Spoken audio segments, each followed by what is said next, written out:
ഈശോ മിശിഹായ്ക്ക് സ്തുതിയായിരിക്കട്ടെ. ഞാൻ മാണിപ്പറമ്പിലച്ചൻ. ലത്തീൻ വേദപാഠകം കർത്താവിൻ്റെ തിരുവുത്ഥാന ഞായർ. മർക്കോസിനെ സംബന്ധിച്ചിട്ടും 16-ാമത്തെ അധ്യായം 1 മുതൽ 7 വരെ തിരുവചനങ്ങളാണ്. ഞാൻ ഇന്നലെ സീറോ മലബാറിൻ്റെ ഇന്നലെയല്ല ഇന്ന് തന്നെയാണ് അത് നമ്മൾ അപ്ലോഡ് ചെയ്യുന്നത്. അപ്പോൾ അതിൽ ഞാൻ ഉത്ഥാനത്തിന് ചില കാര്യങ്ങൾ അവതരിപ്പിച്ചിരുന്നു. അവിടെ പറയാത്ത കാര്യങ്ങളാണ് ഞാൻ ഇവിടെ പറയുന്നത്. അതിനാൽ അത് സീറോ മലബാറിൻ്റെ ആണ്, ഇത് ലത്തീൻ്റെ ആണ്, അങ്ങനെയൊന്നും വിചാരിക്കാതെ എല്ലാവരും കാണുമെന്ന് ഞാൻ പ്രതീക്ഷിക്കുന്നു. കാരണം തിരുവചനമാണ് നമ്മൾ ധ്യാനിക്കുന്നത്. മർക്കോസിനെ സംബന്ധിച്ചിട്ടും 16:1 മുതൽ 7 വരെ നമുക്ക് തിരുവചനം ആദ്യം കേൾക്കാം. എന്നിട്ട് തിരുവുത്ഥാനവുമായിട്ട് ബന്ധപ്പെട്ട ചില അവിടെ പറയാത്ത ചില സംഗതികൾ നമുക്കിപ്പോൾ കാണാം. സാബത്ത് കഴിഞ്ഞപ്പോൾ മഗ്ദലന മറിയവും യാക്കോബിൻ്റെ അമ്മയായ മറിയവും സലോമയും ചെന്ന് അവനെ അഭിഷേകം ചെയ്യുന്നതിന് വേണ്ടി സുഗന്ധദ്രവ്യങ്ങൾ വാങ്ങി. ആഴ്ചവട്ടത്തിൻ്റെ 1-ാം നാൾ അതിരാവിലെ സൂര്യൻ ഉദിച്ചപ്പോൾ തന്നെ അവർ കബറിടത്തിങ്കൽ പോയി. അവർ തമ്മിൽ പറഞ്ഞു, ആരാണ് നമുക്ക് വേണ്ടി കല്ലറയുടെ വാതിൽക്കൽ നിന്ന് കല്ല് ഉരുട്ടി മാറ്റുക? എന്നാൽ അവർ നോക്കിയപ്പോൾ ആ കല്ല് ഉരുട്ടി മാറ്റിയിരിക്കുന്നതായി കണ്ടു.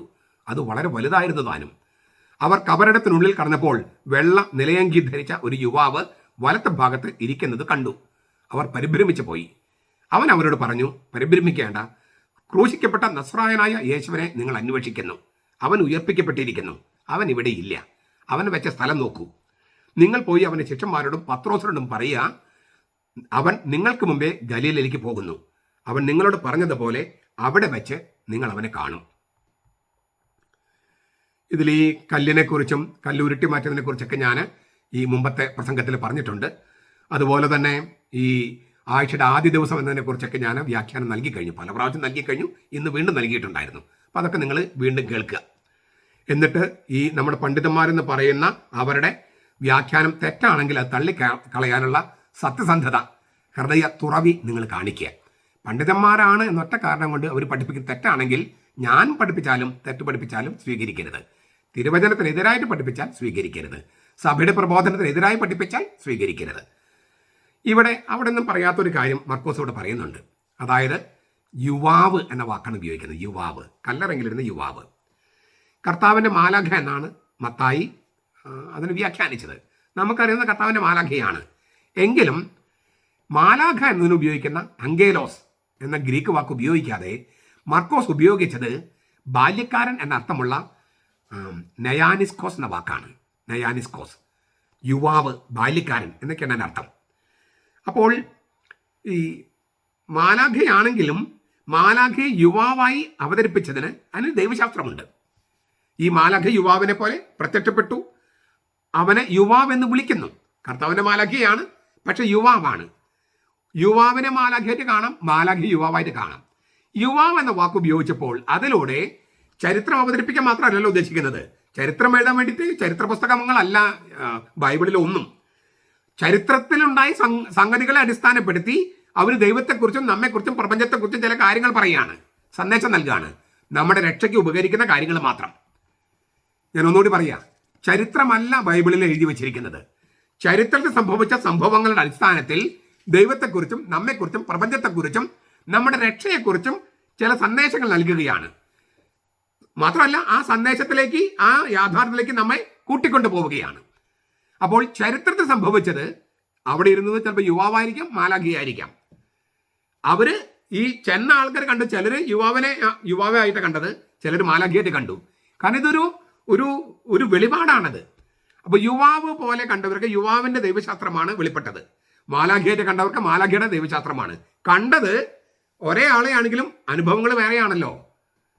അങ്ങനെയല്ലേ നമുക്കൊക്കെ സംഭവിക്കുന്നത്. അപ്പോൾ ആരാണ് ഈ യുവാവ്? അത് നമുക്ക് ചോദ്യം. ഈ യുവാവിനെ മനസ്സിലാക്കാൻ നമുക്ക് മറ്റൊരു യുവാവിനെ കാണാം.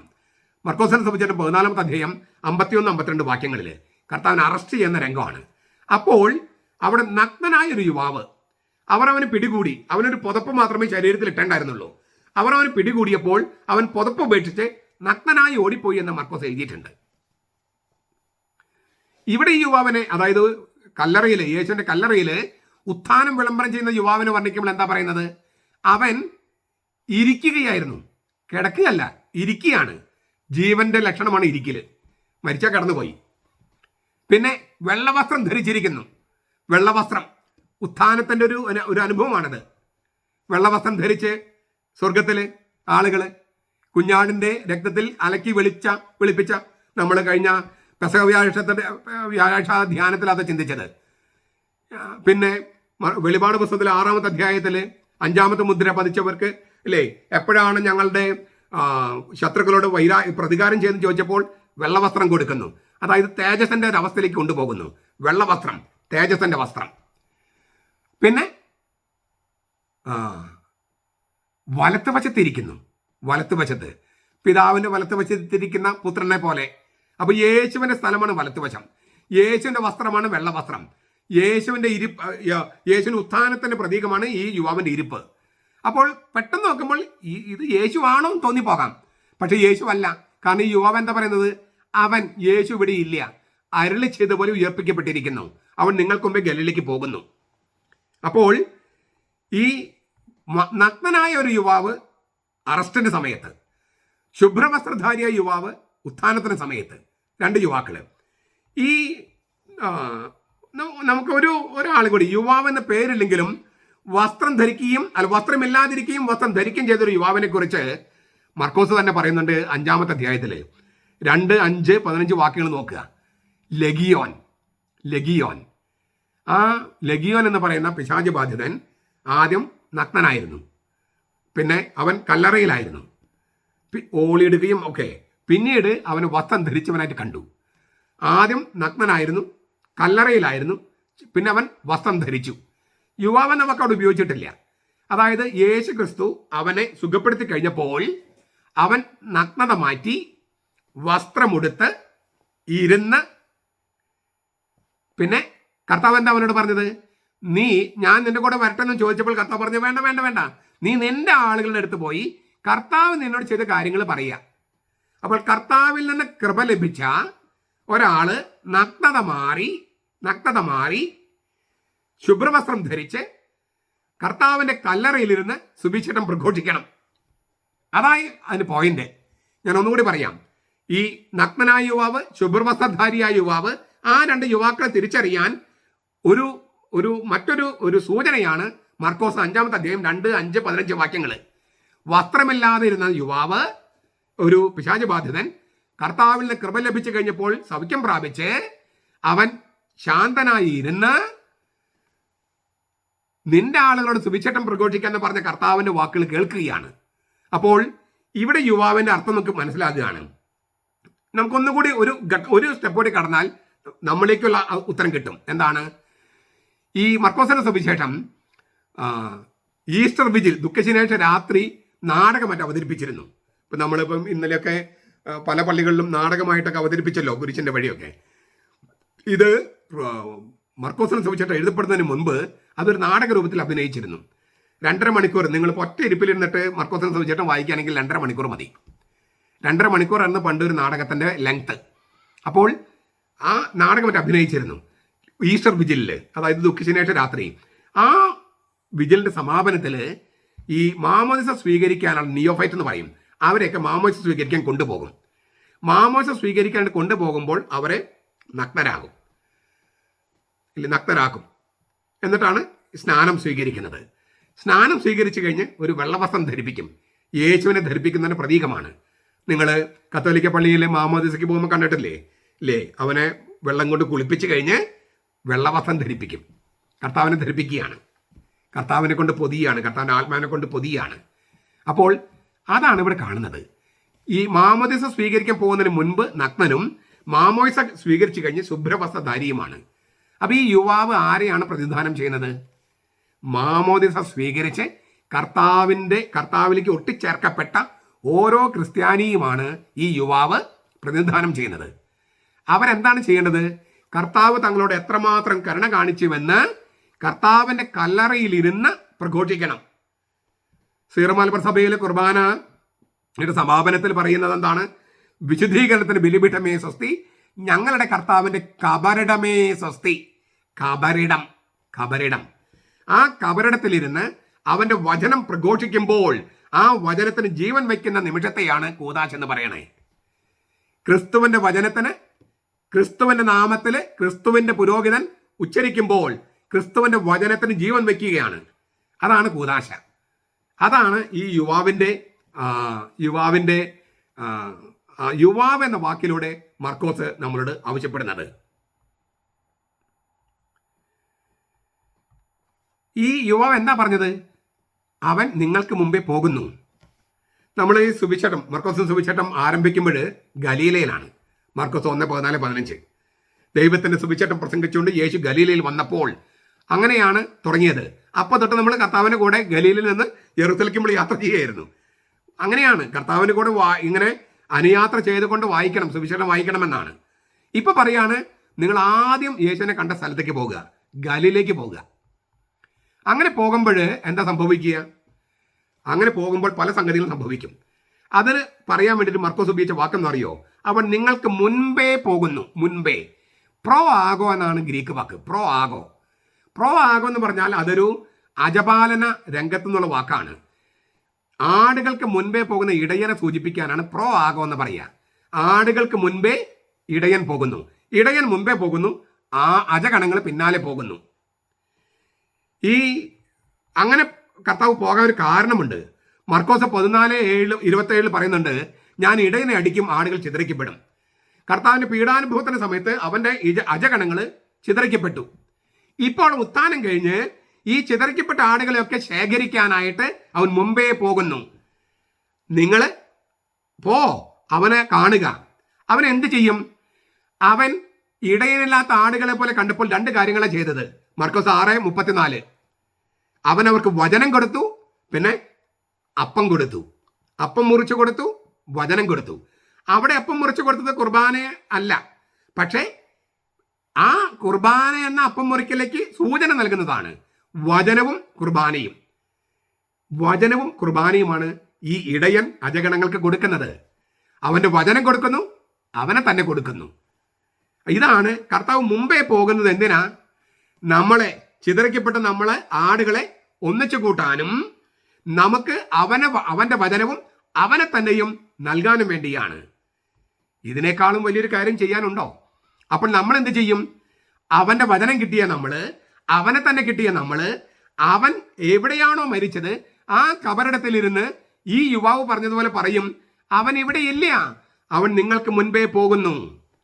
പോകുക, നിങ്ങൾ അവനെ കാണും. അങ്ങനെ വടിയോരത്തും അവിടെ ഇവിടെയും കാണുന്നവരോടൊക്കെ അവർക്ക് വചനം കൊടുക്കുക, കർത്താവിനെ കൊടുക്കുക. കർത്താവിനും വചനം കൊടുക്കുമ്പോൾ കൂട്ടത്തിൽ അവർക്ക് ഭക്ഷണം കഴിക്കാനില്ലെങ്കിൽ ഭക്ഷണം കൊടുക്കുക, കുടിക്കാനില്ലെങ്കിൽ കുടിക്കാൻ കൊടുക്കുക. പക്ഷേ വചനവും കർത്താവും കൊടുത്ത കൂട്ടത്തിൽ വേണം ഈ ഭൗതികമായ കാര്യങ്ങൾ കൊടുക്കാൻ. നമുക്കപ്പോൾ വീണ്ടും ഒന്നുകൂടി ചോദിക്കാം, എന്താണ് അപ്പോൾ വാസ്തവത്തിൽ ഈ ഉത്ഥാനം എന്ന് പറഞ്ഞാൽ? നമ്മൾ നേരത്തെ പറഞ്ഞ അതിലത്തെ ചില കാര്യങ്ങളൊന്നും ആവർത്തിക്കുന്നുണ്ട്, നേരത്തെ പറഞ്ഞ ടോക്കിലുള്ളത്. ഒന്ന്, ഒരു മരിച്ചൊരാൾ ഇഹലോകത്തിലേക്ക് തിരിച്ചു വന്നതല്ല യേശുവിൻ്റെ ഉത്ഥാനം. മരിച്ച ഒരാൾ ഇഹലോകത്തിലേക്ക് വീണ്ടും ജീവനോടെ വന്നതല്ല യേശുവിൻ്റെ ഉത്ഥാനം. അതായത് ജീവശാസ്ത്രപരമായ നിയമങ്ങൾക്ക് അധീനമായ ഒരു ഭൗതിക ജീവിതത്തിലേക്കുള്ള തിരിച്ചുവരവായിരുന്നില്ല. അങ്ങനെയാണെങ്കിൽ യേശു ജീവന്റെ നിയമങ്ങൾക്ക് വിധേയമായി വീണ്ടും മരിക്കേണ്ടി വരും. അതുകൊണ്ട് ഇഹലോകത്തിലേക്ക് കർത്താവ് തിരിച്ചു വരികയായിരുന്നില്ല. 2, യേശു ഒരു ഭൂതമോ പ്രേതാത്മാവോ ഒന്നുമല്ല. അതായത് മരണത്തിന്റെ മേഖലയോട് ബന്ധപ്പെട്ടല്ല യേശു ജീവിക്കുന്നത്. ഭൂതം പ്രേതമൊന്നും അല്ല. ജീവിക്കുന്നവരുടെ മണ്ഡലത്തിലാണ് അവൻ നിൽക്കുന്നത്. ജീവിക്കുന്നവരുടെ മണ്ഡലത്തിൽ അവന് സ്വയം വെളിപ്പെടുത്താനും കഴിഞ്ഞു. എങ്കിലും ഉത്തിതനുമായുള്ള കൂടിക്കാഴ്ച എന്ന് പറയുന്നത് ഒരു അതീന്ദ്രിയ അനുഭവമല്ല, യോഗാത്മകമായ ഒരു അനുഭവമല്ല. കാരണം അതീന്ദ്രിയ അനുഭവം അല്ലെങ്കിൽ യോഗാത്മകമായുള്ള അറിവെന്നൊക്കെ പറഞ്ഞാൽ മനുഷ്യാത്മാവ് താൽക്കാലികമായി അതിൽ നിന്നൊരു പുറത്തു കടന്ന് ഒരു ഉന്നതത്തിലേക്ക് ഇങ്ങനെ ആവാഹിക്കപ്പെടുന്ന ഒരു അവസ്ഥയാണ്. എന്നിട്ട് വീണ്ടും സാധാരണ മനുഷ്യാസ്ത്രത്തിന്റെ ആ ചക്രവാളത്തിൽ തിരിച്ചെത്തും. അപ്പം അങ്ങനെ ഒരു അവസ്ഥ പൗലോസ് പറയുന്നുണ്ട് 2 കൊരിന്തോസ് 12-ാം അധ്യായത്തിൽ. 3-ാം സ്വർഗത്തിലേക്ക് പറുദീസിലേക്ക് എടുക്കപ്പെട്ടു. അതൊരു അതീന്ദ്രിയ അനുഭവമാണ്. അതിൽ നിന്ന് വളരെ വ്യത്യസ്തമായിരുന്നു ഡമാസ്കസിലേക്ക് പോകുന്ന വഴിയിലുള്ള ആ കൂടിക്കാഴ്ച. രണ്ടും തമ്മിൽ ഭയങ്കര അന്തരമുണ്ട്. 2 കൊരിന്തോസ് 12-ാം അധ്യായത്തിൽ പറയുന്ന 3-ാം സ്വർഗത്തിലേക്ക് എടുക്കപ്പെട്ടു, പറുദീസിലേക്ക് എടുക്കപ്പെട്ടു എന്ന് പറഞ്ഞത് ഒരു അതീന്ദ്രിയ അനുഭവമാണ്. അങ്ങനെയുള്ള ഒരു അതീന്ദ്രിയ അനുഭവമായിരുന്നില്ല ഡമാസ്കസിലേക്ക് പോകുമ്പോൾ. അത് ഉത്ഥിതനുമായുള്ള ശരിക്കുള്ള കൂടിക്കാഴ്ചയാണ്. അതിനാൽ ഉത്ഥിതനായ കർത്താവുമായുള്ള കൂടിക്കാഴ്ച എന്ന് പറയുന്നത് ഒരു താൽക്കാലികമായിട്ടുള്ള ഒരു അതീന്ദ്രിയ അനുഭവമല്ല, യോഗാത്മകമായ അനുഭവമല്ല.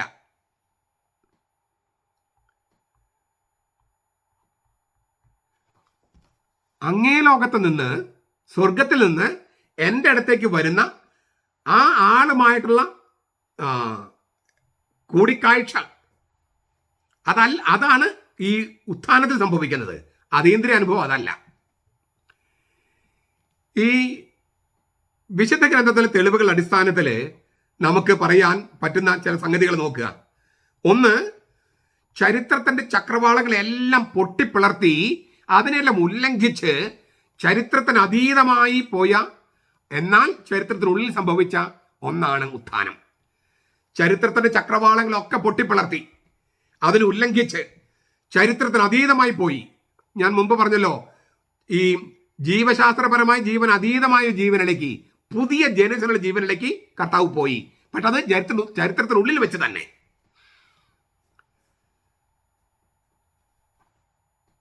പദാർത്ഥത്തെ മറ്റൊരു ജനസിൽപ്പെട്ട യാഥാർത്ഥ്യത്തിന് മൂശയിലിട്ട് പുനർവാർത്തെടുക്കുകയാണ്. ബെനഡിക്ട് പാപ്പ ഉപയോഗിക്കുന്ന ഭാഷ, അതേപോലെ ഒരു സാദൃശ്യ ഭാഷ. ഈ പരിണാമത്തിന്റെ ഭാഷയിൽ പറയുകയാണെങ്കിൽ, പരിണാമത്തിന്റെ അവസാനത്തെ കുതിപ്പിലേക്ക് ചുവട് വെച്ചു. ജീവന്റെ പരിണാമം, ഉദാഹരണം പറഞ്ഞാൽ സസ്യജീവൻ, മൃഗജീവൻ, മനുഷ്യജീവൻ, ആ ജീവന്റെ അവസാന ഘട്ടത്തിലേക്ക് ചുവട് വെച്ച് കർത്താവ്. പരിണാമ ദിശയുടെ വാക്ക്, അത് പരിണാമ സിദ്ധാന്തം വിശദിക്കുന്നവർക്ക് അവരോട് വ്യാഖ്യാനിക്കുമ്പോൾ ഉപയോഗിക്കാം. കഴിഞ്ഞ വർഷം ഇതേക്കുറിച്ച് ഞാൻ ചിത്രങ്ങളൊക്കെ സഹിതം അവതരിപ്പിച്ചിട്ടുണ്ട് ശാസ്ത്രീയമായിട്ട്. അത് നിങ്ങൾ കഴിഞ്ഞ കൊല്ലത്തെ വീഡിയോ കാണുക. ഞാൻ ഒന്നുകൂടി പറയട്ടെ.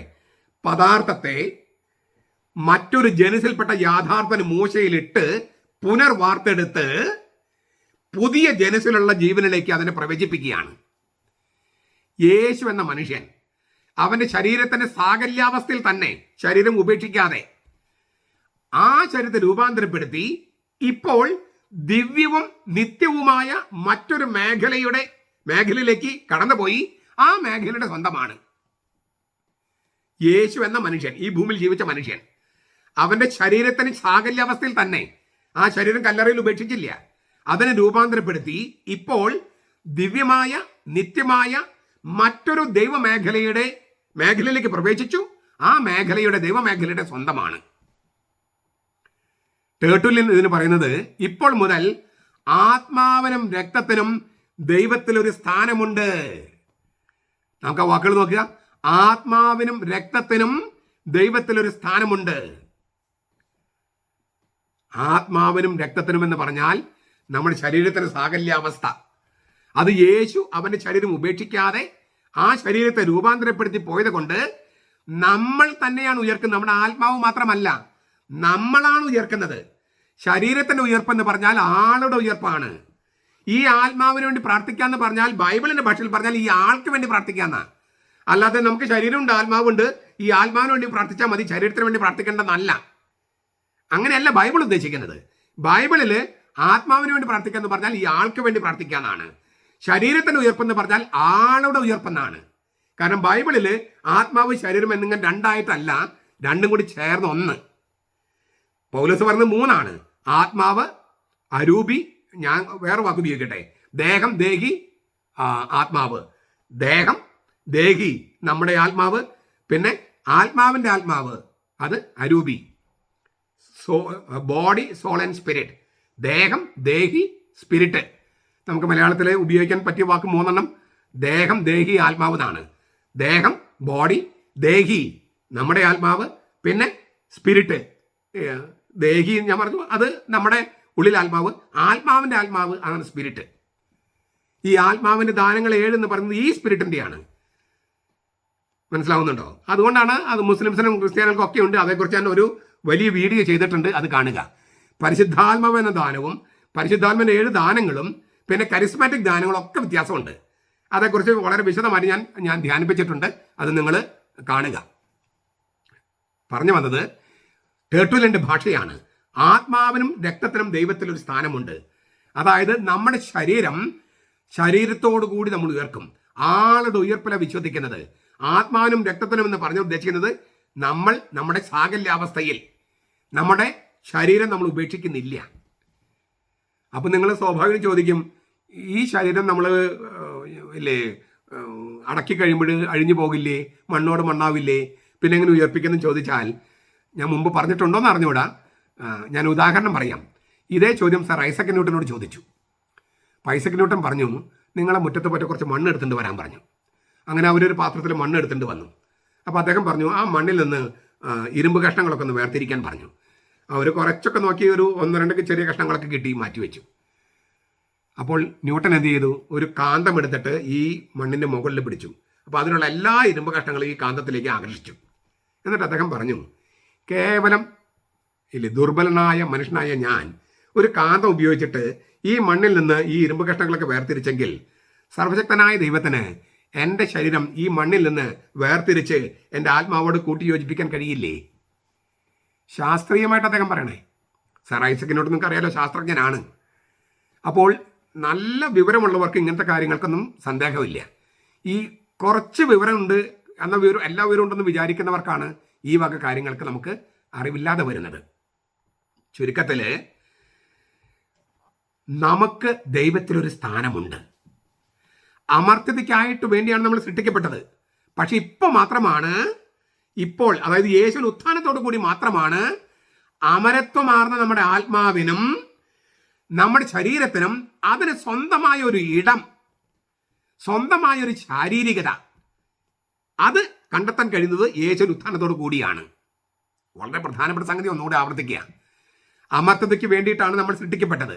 പക്ഷേ ആ അമർത്യതയ്ക്കുള്ള സാധ്യതയും നമ്മുടെ ആത്മാവിന് സ്വന്തമായ ഒരു ഇടവും ആ ശരീരത്തിന് ഒരു ശാരീരികതയും നമുക്ക് ഒരു ശാരീരികതയും അത് കണ്ടെത്താൻ കഴിയുന്ന ആ സ്ഥലം സ്ഥിതി ചെയ്യാൻ ആരംഭിക്കുന്നത് അത് യേശുവിൻ്റെ ഉത്ഥാനത്തോടു കൂടിയാണ്. എന്ന് വെച്ചാൽ ഞാൻ മുമ്പൊരിക്കൽ പറഞ്ഞിട്ടുള്ളത്, അത് ഒരുപാട് പ്രാവശ്യം പറയുന്നതിന് കാരണം നമ്മുടെ നാട്ടിൽ അത്രമാത്രം തെറ്റായ ഒരു ധാരണ ഉള്ളത് കൊണ്ട് തിരുത്താൻ വേണ്ടിയിട്ടാണ്. നമ്മുടെ ഹൈന്ദവ സഹോദരന്മാർ വിശ്വസിക്കുന്ന ആത്മാവിൻ്റെ അമരത്വത്തിലാണ്. ഗ്രീക്കുകാരും അങ്ങനെയാണ്. അത് ആത്മാവിന് മരണമില്ല. അങ്ങനെയാണെങ്കിൽ നമ്മൾ എങ്ങനെ തോന്നിയവാസം ജീവിച്ചാൽ എന്താ കുഴപ്പം? ആത്മാവിന് അമരത്വമുണ്ടെങ്കിൽ, ആത്മാവ് സ്വയമേവ സ്വർഗത്തിൽ പോകുമെങ്കിൽ നമ്മൾ എത്ര വൃത്തികെട്ട് ജീവിതം നയിച്ചാൽ എന്താ കുഴപ്പം? എന്തിനാ യേശുക്രിസ്തുവിനെ സ്വീകരിക്കണേ? എന്തിനാ യേശുക്രിസ്തുവിൽ വിശ്വസിക്കണേ? അപ്പോൾ ആത്മാവിന് സ്വയമേവ അമരത്വം അതല്ല ബൈബിൾ പഠിപ്പിക്കുന്നതും ക്രിസ്ത്യാനികൾ വിശ്വസിക്കുന്നതും. ക്രിസ്ത്യാനികൾ അമരത്വം എന്ന് പറയുന്നത് നിത്യം ജീവിക്കുന്നവനായ ദൈവം, ആ ദൈവത്തിനുള്ളിൽ നമുക്കൊരു ഇടം നൽകിയിട്ടുണ്ട്. ആ ഇടമാണ് കർത്താവ്, ദൈവം മനുഷ്യനായ മനുഷ്യന്റെ തുറന്നു കിടക്കുന്ന പാർശ്വത്തിലൂടെ വിളംബരം ചെയ്യുന്നത്. ഞാൻ ഒന്നുകൂടി പറയാം. ദൈവത്തിൽ ഒരു ഇടം നമുക്ക്, അത് നമ്മുടെ ആത്മാവിനും ഇടം, ശരീരത്തിനും ഒരു ഇടം. രൂപാന്തരപ്പെട്ട ശരീരമാണ്. അപ്പോൾ രൂപാന്തരപ്പെട്ട ശരീരമായിട്ട് നമ്മൾ ദൈവത്തിൽ വസിക്കാനായിട്ട് കഴിയുക, അത് ദൈവം തന്നെ തീരുമാനിച്ചാലേ നടക്കുള്ളൂ. അല്ലാണ്ട് നമ്മുടെ ആത്മാവിന് സ്വയമേവ അങ്ങ് പോകാൻ പറ്റില്ല. അങ്ങനെയാണ് ഹിന്ദുക്കളും ഗ്രീക്കുകാരും വിചാരിക്കുന്നത്. മുസ്ലിം സഹോദരന്മാർ വിചാരിക്കുന്നത് ഈ ഭൗതിക പദാർത്ഥത്തോടു കൂടി തന്നെ പോകുന്നതാണ്. അതുകൊണ്ടാണ് അവിടെ 70 കന്യകമാരെ കിട്ടുന്നൊക്കെ പറഞ്ഞിട്ട് അവർ പ്രലോഭിപ്പിക്കണേ. ഇങ്ങനെ പദാർത്ഥത്തോടു കൂടി പോയാൽ, ഇങ്ങനെ ഭൗതിക ശരീരത്തോടു കൂടി പോയാൽ പിന്നെ മരിക്കില്ലേ? അപ്പം അത് നിത്യജീവനാകുമോ? അതുകൊണ്ടാണ് അത് ശരിയല്ലെന്ന് നമ്മൾ പറയുന്നത്. ചുരുക്കത്തിൽ ദൈവത്തിൽ നമുക്ക് നമ്മുടെ ശരീരത്തോടു കൂടി ആയിരിക്കാൻ ഒരു ഇടം അത് സൃഷ്ടിച്ചത് യേശുക്രിസ്തുവാണ്. അങ്ങനെ സ്വർഗത്തിൽ നമുക്കൊരു ഇടമുള്ളതിനെയാണ് ദൈവത്തിൽ ഒരു ഇടമുള്ളതിനാണ് സ്വർഗം എന്ന് പറയണേ. ആ സ്വർഗത്തിൽ നമുക്കൊരിടം, ദൈവത്തിൽ നമുക്കൊരിടം, അത് നമ്മുടെ മുമ്പിൽ വ്യക്തമായിട്ട് അവതരിപ്പിച്ചിരിക്കുകയാണ് ഉത്തമനായ കർത്താവിന് തുറന്നു കിടക്കുന്ന പാർശ്വം. അവിടേക്കാണ് മാമോദീസ എന്ന് പറയുന്ന ജീവജലം കൊണ്ടും കുർബാന എന്ന് പറയുന്ന ജീവരക്തം കൊണ്ടും നമ്മൾ ഒട്ടിച്ച് ചേർക്കപ്പെടുന്നത്. അപ്പോൾ ദൈവത്തിൽ ഒരിടം, അതാണ് മാമോദീസയും കുർബാനയും. ഇപ്പോൾ അത് കത്തോലിക്കർക്ക് മാത്രമുള്ള, കത്തോലിക്ക എന്ന് പറഞ്ഞാൽ കത്തോലിക്ക പാരമ്പര്യമുള്ള സഭകൾക്ക് മാത്രമുള്ള ഒരു ആനുകൂല്യമാണ്, ഭാഗ്യമാണ്. ദൈവത്തിൽ ഒരിടം ഇപ്പോൾ അത് സംഭവിക്കുന്നത് ഉത്ഥിതനായ കർത്താവിന് തുറന്നു കിടക്കുന്ന പാർശ്വത്തിൽ നമ്മൾ ഒട്ടിച്ച് ചേർക്കപ്പെടുമ്പോഴാണ്.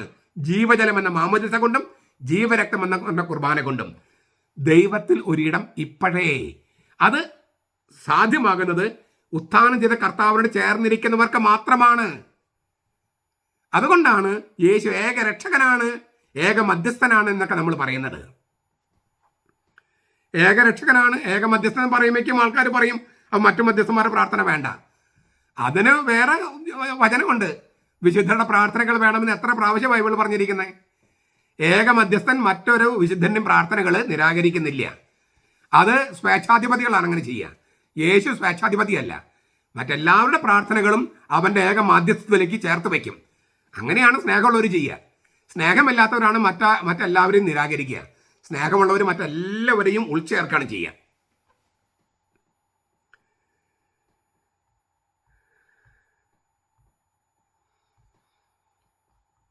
ഉത്ഥാനത്തിൻ്റെ എന്താ പറയുക, ദൈവശാസ്ത്രമാണ് ഞാൻ പറയുന്നത്. ഇതൊക്കെ പറയുമ്പോൾ നമ്മൾ മനസ്സിലാക്കേണ്ടത്, ചരിത്രത്തെ പൊട്ടിപ്പിളർന്നൊക്കെ പറഞ്ഞാലും ചരിത്രത്തിനുള്ളിൽ തന്നെയാണ് സംഭവിച്ചത്. കല്ലറ പിളർന്നിട്ടാണ്. അപ്പോൾ ചരിത്രത്തിനപ്പുറത്തേക്ക് ചുവട് വയ്ക്കാൻ, ദൈവത്തിലേക്ക് ചുവട് വയ്ക്കാൻ ആ സംഭവം, ഉത്ഥാനം സംഭവിച്ചത് ചരിത്രത്തിനുള്ളിൽ തന്നെയാണ്. ചരിത്രത്തിനുള്ളിൽ തന്നെയാണ്. കർത്താവ് തന്നെ വെളിപ്പെടുത്തിയത് കൊണ്ടാണ് അത് ശിഷ്യന്മാർക്ക് മനസ്സിലായത്. കർത്താവ് തന്നെ വെളിപ്പെടുത്തിയത് കൊണ്ടാണ്. കർത്താവ് വെളിപ്പെടുത്തിയില്ലായിരുന്നെങ്കിൽ ഇതൊന്നും അവർക്ക് കൃത്യമായിട്ട് മനസ്സിലാകുമായിരുന്നില്ല. അതിനാൽ ഈ അന്ത്യവിരുന്നിനിടയിൽ കർത്താവ് യൂദാത്ത ദിവസം ചോദിച്ചൊരു ചോദ്യം ഉണ്ടല്ലോ, അത് നമ്മുടെ ആളുകളൊക്കെ ചോദിക്കുന്ന ചോദ്യം തന്നെയാണ്. അതായത്, കർത്താവ് ഇങ്ങനെ ഉത്ഥാനം ചെയ്ത് മരണത്തെ തോൽപ്പിച്ച് നിത്യജീവിലേക്ക് പ്രവേശിക്കുകയും നമുക്ക് ദൈവത്തിൽ ഒരിടം തുറന്നെടുക്കുകയും ചെയ്തെങ്കിൽ എന്തുകൊണ്ടാണ് യൂദാത്ത ദിവസം ചോദിച്ച ചോദ്യം ഇതാണ്, കർത്താവ് നീ നിന്നെ ലോകത്തിന് വെളിപ്പെടുത്താതെ ഞങ്ങൾക്ക് മാത്രം വെളിപ്പെടുത്താൻ പോകുന്നത് പറഞ്ഞതിൻ്റെ അർത്ഥം എന്താ? നീ ലോകത്തിന് വെളിപ്പെടുത്താതെ ഞങ്ങൾക്ക് മാത്രം വെളിപ്പെടുത്താൻ പോകുന്നു. യോഹന്നാൻ 14:22. അതായത്, നിന്നെ കുരിശിലേക്ക് വലിച്ചഴിച്ചവര്, നിന്നെ ശക്തിയുക്തം കൊല്ലാൻ വേണ്ടി വാദിച്ചവര്, തർക്കിച്ചവര്, യൂദാസ് അല്ലെങ്കിൽ പീലാത്തോസ്, മഹാപുരോഹിതന്മാര്, പട്ടാളക്കാര്, ഇവരുടെ മുമ്പിലൊക്കെ നീ പ്രത്യക്ഷപ്പെട്ട് എന്തായടാ നീ എന്നെ കൊന്നില്ലേ, ഞാനത് ജീവനോട് ഇരിക്കുന്നു എന്ന് പറയാതിരുന്നത് എന്തുകൊണ്ടാ?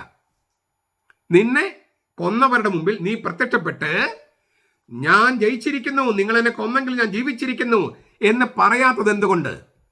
നീ നിന്നെ തന്നെ ലോകത്തിന് വെളിപ്പെടുത്തുകയില്ല, ഞങ്ങൾക്ക് വെളിപ്പെടുത്തുകയുള്ളൂ എന്ന് നീ പറയുന്നത് എന്തുകൊണ്ട്? അതായത്, നമ്മുടെ യുക്തിവാദികൾ ചോദിക്കുന്നില്ലേ, ഒരു അർത്ഥശങ്കയ്ക്കും ഇടയില്ലാത്ത വിധം ദൈവത്തിനെ വെളിപ്പെടുത്തിയാൽ എന്താ കുഴപ്പം? അങ്ങനെ ചെയ്താൽ ഇല്ലേ, ദൈവം വിചാരിക്കുന്ന പോലെ കാര്യങ്ങൾ നടക്കാൻ വേണ്ടി ഒരു സ്വേച്ഛാധിപതി പോലെ പ്രത്യക്ഷപ്പെട്ട് അങ്ങനെ ചെയ്താൽ അവൻ സർവശക്തനല്ലേ, അങ്ങനെ ചെയ്താൽ എന്താ കുഴപ്പം എന്നാണ് യൂദാത്ത ദിവസം ചോദിച്ചത്. നമ്മളും ചോദിക്കും ചിലപ്പോഴൊക്കെ, ജീവന്റെയും മരണത്തിന്റെയും നാഥനാണ് നീയെന്ന്, ജീവിക്കുന്നവനാണ് നീയെന്ന് ഒരു അർത്ഥശങ്കയ്ക്കും ഇടയില്ലാത്ത വിധം ഗണ്ഡിക്കാനാവാത്ത തരത്തില് ശക്തിയില് നീ എന്തുകൊണ്ടാണ് അവരുടെ മുമ്പിൽ പ്രത്യക്ഷമാകാതിരുന്നത്? ഇപ്പോൾ ഞങ്ങൾക്ക് ആശ്രയിക്കാൻ കഴിയുന്ന ഏക സാക്ഷ്യമായി ഈ ഒരു ചെറിയ കൂട്ടം ശിഷ്യന്മാരെ മാത്രമായിട്ട് നീ മാറ്റി നിർത്തിയത് എന്തുകൊണ്ട്? വാസ്തവത്തിൽ ഈ ചോദ്യം ചോദിക്കുമ്പോൾ ഇത് ഉത്ഥാനത്തിന് മാത്രമാണോ ഈ ചോദ്യം ബാധകമാകുന്നത്? ഈ പ്രപഞ്ചത്തിൽ ദൈവം വെളിപ്പെടുത്തുന്നത് ഇങ്ങനെയല്ലേ? എന്തുകൊണ്ടാണ് പ്രതാപമാർന്ന പ്രബലന്മാർക്ക് വെളിപ്പെടുത്താതെ അബ്രഹാമിന് മാത്രം, ഭൂമിയിൽ എല്ലാ ജനങ്ങൾക്കും വെളിപ്പെടുത്താതെ ചെറിയ ജനമായ ഇസ്രായേലിന് മാത്രം? എന്തുകൊണ്ടാണ് പാലസ്തീനിലെ എല്ലാ യഹൂദന്മാരെയും വിളിക്കാതെ 12 പേര്, പിന്നെ കുറച്ച് സ്ത്രീകൾ? ഈ ദൈവിക രഹസ്യത്തില് ഒരു അനിവാര്യ ഘടകമാണ് ഇങ്ങനെ ഒന്ന് സാവകാശം കെട്ടിപ്പടുക്കുക എന്നുള്ളത്. സാവകാശം കെട്ടിപ്പടുക്കുക അത് ദൈവത്തിന്റെ സൗമ്യപ്രകൃതിയുടെ ഒരു ഭാഗമാണ്. 2, ഏറ്റവും ചെറുതിലാണ് ഏറ്റവും വലുത്. ഏറ്റവും ചെറുതിലാണ് ഏറ്റവും വലുത്. ഇതിന് തെളിവ് വേണോ? നിങ്ങളുടെ കണ്ണാടിയിൽ മുമ്പിൽ നിൽക്കുക. നിങ്ങളുടെ കണ്ണാടിയിൽ മുമ്പിൽ നിൽക്കുക. എന്നിട്ട് നോക്കുക, നിങ്ങൾ എങ്ങനെ ഉണ്ടായത്? അപ്പനിൽ നിന്ന് 23 ക്രോമസോം, അമ്മയിൽ നിന്ന് 23 ക്രോമസോം, അങ്ങനെ 46 ക്രോമസോം ഉള്ള ഒരൊറ്റ കോശം. അതല്ലേ ഒരൊറ്റ കോശം. അത് നഗ്നനേത്രം കാണാൻ പറ്റുമായിരുന്നോ? ഇല്ല. അത് 2ആയി വിഭജിക്കപ്പെട്ടു. പിന്നെ ആ 2ഉം 4ആയി വിഭജിക്കപ്പെട്ടു. പിന്നെ 8ആയി വിഭജിക്കപ്പെട്ടു. ആ 8ൽ ഒന്നിനെ നിർത്തി ബാക്കി 7 നിലനിൽക്കുന്ന ഒന്നിലേക്ക് തള്ളിക്കയറ്റി. അതാണ് ഇപ്പം നിങ്ങളും ഞാനൊക്കെ. ആ ഒരു ഏകകോശ ജീവി അത് വിഭജിച്ച് 8ആയിട്ട് വിഭജിക്കപ്പെട്ടു. അതിൽ എത്രയോ ചെറുതാണത്. ആ ചെറുതിലാണ് ഈ പറയുന്ന നമ്മളിപ്പോൾ ഇല്ലേ എത്ര വലിയ അഹങ്കാരത്തോടെ നമ്മൾ സംസാരിക്കണേ. പക്ഷെ നമ്മൾ ആ ഒരു ഒറ്റ കോശത്തിൽ നിന്നാണ് ഉണ്ടായത്, എത്രയോ ചെറുതിൽ നിന്നാണ്. ഇപ്പം നമ്മൾ ആറ്റം ബോംബ് എന്ന് പറയണു. ആറ്റം നഗ്നനേത്രങ്ങൾ കൊണ്ട് കാണാൻ കഴിയുമോ? കഴിയാൻ പറ്റുമോ? ഇല്ല. നമ്മളിനി ഏത് സംഗതി എടുത്ത് നോക്കുക, ആ സംഗതി ഉണ്ടാക്കിയിരിക്കുന്നത് തന്മാത്ര, എന്താണ് ആറ്റം. ആറ്റം എന്ന് പറഞ്ഞാൽ പ്രോട്ടോൺ, ന്യൂട്രോൺ, ഇലക്ട്രോൺ. ഇതൊക്കെ നമുക്ക് നഗ്നനേത്രങ്ങൾ കൊണ്ട് കാണാൻ കഴിയുമോ? ഇല്ല. അതിനേക്കാളും താഴെയുള്ള പാർട്ടിക്കിൾസ് ഒക്കെ ഉണ്ട്. നമ്മൾ ദൈവകണം എന്നൊക്കെ പറയുന്നതൊക്കെ അതിൽ അനുഭവിച്ചിട്ട് പോകേണ്ട കാര്യമില്ല. അതായത് കണ്ണിൽ പെടാത്ത തരത്തിലാണ് ദൈവം പ്രവർത്തിക്കുന്നത്. ഈ ചരിത്രത്തിലുള്ള നിർണായക രാഷ്ട്രീയ ശക്തികളോ അല്ലെങ്കിൽ സമകാലിക കണ്ണിൽപ്പെടാതെ മനുഷ്യനാകാൻ വേണ്ടിയാണ് കർത്താവ് വന്നത്. അങ്ങനെ അവനായി പുൽക്കുട്ടിൽ പിറന്നു, എന്നിട്ട് അവൻ മരിച്ചു, കുറച്ചു പേർക്ക് പ്രത്യക്ഷപ്പെട്ടു. ഇപ്പോഴോ 700 കോടിയുള്ളവരിൽ 200 കോടി അവനിൽ വിശ്വസിക്കുന്നു. എല്ലാവരും പള്ളിയിൽ പോകുന്നുണ്ടോ എന്നുള്ള വേറെ കാര്യം. 200 കോടി ഇവനിൽ വിശ്വസിക്കുന്നു. 2000 കൊല്ലമായിട്ടുള്ളോ? മനുഷ്യവംശത്തിന്റെ ചരിത്രം വെച്ച് നോക്കുകയാണെങ്കിൽ 2000 കൊല്ലം അത്ര വലുതല്ല. അപ്പോൾ അന്ന് ഈ 12 പേര് അല്ലെങ്കിൽ പിന്നെ കുറച്ച് പേര്, അത്രയും പേർക്ക് പ്രത്യക്ഷപ്പെട്ടിട്ട് അവരുടെ സാക്ഷ്യം മൂലം ഇപ്പൊ ഉണ്ടായിരിക്കുന്ന എന്താണ്? ഈ നമ്മുടെ ചില ക്രിസ്തീയ ചാനൽ കാണുമ്പോൾ എനിക്ക് സങ്കടം വരും. ക്രിസ്ത്യാനികൾ അന്യം നിന്ന് പോകുമോ? യേശു ക്രിസ്തു മരിച്ചവരിൽ ഉത്ഥാനം ചെയ്തിട്ടില്ലെങ്കിൽ ക്രിസ്ത്യാനികൾ അന്യം നിന്ന് പോകുക തന്നെ വേണം. യേശു ക്രിസ്തു ദൈവപുത്രൻ അല്ലെങ്കിൽ ക്രിസ്ത്യാനികൾ അന്യം നിന്ന് പോകുക തന്നെ വേണം. യേശു ക്രിസ്തു മരിച്ചവരിൽ ഉത്ഥാനം ചെയ്തിട്ടില്ലെങ്കിൽ ഞങ്ങളുടെ പ്രഘോഷണം വ്യർത്ഥം, നിങ്ങളുടെ വിശ്വാസം വ്യർത്ഥം. അപ്പൊ യേശു ക്രിസ്തുവിൽ വിശ്വസിക്കാത്ത കുറെ പ്രസംഗകരുണ്ട്. അതായത് മാനുഷികമായിട്ടുള്ള ചില കാര്യങ്ങൾ നടത്തിയാലേ നമ്മൾ രക്ഷ പ്രാപിക്കൂ അല്ലെങ്കിൽ നിലനിൽക്കുകയൊക്കെ. അവർ കാണിക്കുന്നത് പൗലോസ് ലീഗ സ്ഥാപിച്ച പല പള്ളികളും ഇപ്പൊ ഇല്ല എന്നൊക്കെയാണ്. ഒന്നാമത്തിൽ അവിടെ തീർത്തും ഇല്ലാതായിട്ടില്ല. 1. 2, അവിടെയൊക്കെ ഈ ദുഃഖശനി കഴിഞ്ഞിട്ട് ഉയർപ്പിലേക്ക് എത്തിയിട്ടില്ല. അത് വരാനിരിക്കുന്നു. അത് വിശ്വസിക്കാൻ നമുക്ക് കഴിയണം. ആ വിശ്വസിക്കാൻ കഴിയുന്നത് പറയുന്നത് ചെറുതിൽ വിശ്വസിക്കാൻ കഴിയുന്നതാണ്, ചെറിയ സംഗതിയിൽ. ഞാൻ ബെനഡിക്ട് മാർപ്പാപ്പയുടെ ഒരു വാക്കുകൾ വായിക്കുകയാണ്. ഇത്രയും സൗമ്യപ്രകൃതത്തോടെ പ്രവർത്തിക്കുക എന്നത് ദൈവിക രഹസ്യത്തിന്റെ ഒരു അനിവാര്യ ഘടകമാണ്. മനുഷ്യവംശത്തിന്റെ മഹത്തായ ചരിത്രം സാവകാശം കെട്ടിപ്പടുക്കാൻ വേണ്ടിയിട്ടാണിത്. ചരിത്രത്തിലുള്ള നിർണായക രാഷ്ട്രീയ ശക്തികളുടെയും തന്റെ സമകാലികരുടെയും കണ്ണിൽപ്പെടാതെ മനുഷ്യനാകാൻ വേണ്ടിയിട്ടായിരുന്നു അത്. അവൻ സഹിക്കുകയും മരിക്കുകയും പിന്നെ ഉയർത്തെഴുന്നേൽക്കുകയും ചെയ്തിട്ട് താൻ സ്വയം വെളിപ്പെടുത്തുന്ന ഒരു ചെറിയ ശിക്ഷഗണത്തിന്റെ വിശ്വാസത്തിലൂടെ മനുഷ്യവംശത്തിന്റെ അരികിൽ അണയുന്നതിന് വേണ്ടിയാണിത്. അവൻ നമ്മുടെ ഹൃദയവാതിലുകളിൽ മൃദുവായി മുട്ടിക്കൊണ്ടിരിക്കുന്നു. ശക്തിയായിട്ടല്ല, മൃദുവായി. നാം അവനെ ഹൃദയവാതിൽ തുറന്നു കൊടുക്കാൻ തയ്യാറായാൽ നമ്മുടെ അകക്കണ്ണുകൾ സ്വയം സാവകാശം തുറക്കും. പക്ഷെ ഇതല്ലേ സത്യത്തിൽ ദൈവത്തിന്റെ വഴി? ബാഹ്യശക്തി കൊണ്ട് സ്തബ്ധരാകാതെ സ്വയം സമർപ്പിക്കാനും നമ്മിലെ സ്നേഹത്തെ പുറത്തേക്ക് കൊണ്ടുവരാനും സ്വാതന്ത്ര്യം കൊടുക്കുന്ന വഴി ഈ ചെറിയ വഴിയല്ലേ? ശരിക്കും സത്യസന്ധമായി ചിന്തിക്കാൻ തയ്യാറായാൽ ഏറ്റവും ചെറുതായിരിക്കുന്നതല്ലേ ഏറ്റവും വലിപ്പം? ഓരോ ശതകങ്ങൾ കഴിയും തോറും കൂടുതൽ പ്രഭാവമായി കൊണ്ടിരിക്കുന്ന പ്രകാശകിരണം യേശുവിൽ ആവിർഭവിച്ചതല്ലേ? പ്രപഞ്ചത്തിലേക്ക് ദൈവത്തിന്റെ പ്രകാശത്തെ കടത്തിവിടുന്ന അത് കേവലം ഒരു മനുഷ്യനിൽ നിന്നുള്ള കിരണമാണോ? അല്ല. ഉള്ളിൽ സത്യം പ്രവർത്തിച്ചില്ലായിരുന്നെങ്കിൽ ലോകമാസകാലമുള്ള ഒരു സമുദായത്തെ കെട്ടിപ്പടുക്കാനോ അതിന്റെ വിശ്വാസത്തിന് അടിസ്ഥാനമിടാനോ അപ്പസ്തോലിക പ്രഘോഷണത്തിന് കഴിയുമായിരുന്നോ? ശ്രവിക്കുന്ന ഹൃദയങ്ങൾ കൊണ്ട് നാം ഉത്ഥാനത്തിന്റെ സാക്ഷികളെ ശ്രദ്ധിക്കുകയാണെങ്കിൽ കർത്താവ് വീണ്ടും വീണ്ടും തന്നെയും അവരെയും പ്രാമാണ്യവൽക്കരിക്കുന്ന അടയാളങ്ങൾക്ക് നാം തുറവിയുള്ളവരാണെങ്കിൽ അവൻ സത്യമായും ഉയർത്തെഴുന്നേറ്റിരിക്കുന്നത് ബോധ്യമാകും. അവൻ ജീവിക്കുന്നുവെന്ന് നമുക്ക് ബോധ്യമാകും. നേരായ പാതയിലാണ് നാം എന്നറിഞ്ഞുകൊണ്ട് നാം നമ്മെ തന്നെ അവന് ഭരമേൽപ്പിക്കുക. അപ്പോൾ തോമസിനോടൊപ്പം അവന്റെ പാർശ്വത്തിൽ പിളർക്കപ്പെട്ടവന്റെ മുറിവുകളിൽ കൈവിരൽ ഇട്ടുകൊണ്ട് നമ്മുടെ വിശ്വാസം നമുക്ക് പ്രഖ്യാപിക്കാൻ പറ്റും. എൻ്റെ കർത്താവേ, എൻ്റെ ദൈവമേ. ആ ഒരു വിശ്വാസം നമ്മുടെ പ്രഘോഷണങ്ങളിൽ, ജീവിതത്തിൽ ഒക്കെ ഉണ്ടാകണം. മാനുഷികമായ ആസൂത്രണങ്ങൾ വേണം, തീർച്ചയായിട്ടും വേണം. പൗലോസും പത്രോസും ഒക്കെ അങ്ങനെ ചെയ്തിട്ടുണ്ട്. സഭാചരിത്രത്തിൽ ഉടനീളം ഉണ്ടായിട്ടുണ്ട്. പക്ഷേ അത് യേശു ക്രിസ്തു ഉത്ഥാനം ചെയ്ത് യേശുവിൽ വിശ്വസിച്ചുകൊണ്ടും അവന്റെ പരിശുദ്ധാത്മാവിന്റെ ശക്തിയിൽ ആശ്രയിച്ചുകൊണ്ടും പരിശുദ്ധാത്മാവിനും ഞങ്ങൾക്കും തോന്നി എന്ന് പറയത്തക്ക വിധം ദൈവമായിട്ട് സഹകരിച്ചു കൊണ്ടാകണം. മാനുഷികമായിട്ടുള്ള ശക്തികളെയോ മാനുഷികമായിട്ടുള്ള മതമർദ്ദനങ്ങളെയോ മാനുഷികമായിട്ടുള്ള ഭീകരാക്രമണങ്ങളെയോ തീവ്രവാദ ആക്രമണങ്ങളെയോ നമ്മൾ ഭയപ്പെടരുത്. അവര് ജയിക്കും എന്ന് നമ്മൾ പ്രഘോഷിക്കരുത്. ജയിക്കില്ല. അവര് ദുഃഖശനിയാഴ്ചയിൽ നിൽക്കുകയാണ്. കർത്താവിനെ കൊന്ന് അടക്കം ചെയ്ത് കല്ല് വെച്ച് മുദ്ര വെച്ചു എന്നുള്ള ദുഃഖശനിയാഴ്ചയിൽ നിൽക്കുകയാണ്. നമ്മൾ ദുഃഖശനിയാഴ്ചയിൽ നിൽക്കുന്നവരല്ല. നമ്മൾ ഉയർപ്പിന്റെ പ്രകാശം കണ്ടവരാണ്. അവര് കാണാനിരിക്കുന്നു നമ്മുടെ സാക്ഷ്യത്തിലൂടെ. അവര് ഉത്ഥാനത്തിന്റെ വെളിച്ചം കാണാനിരിക്കുന്നു നമ്മുടെ സാക്ഷ്യത്തിലൂടെ.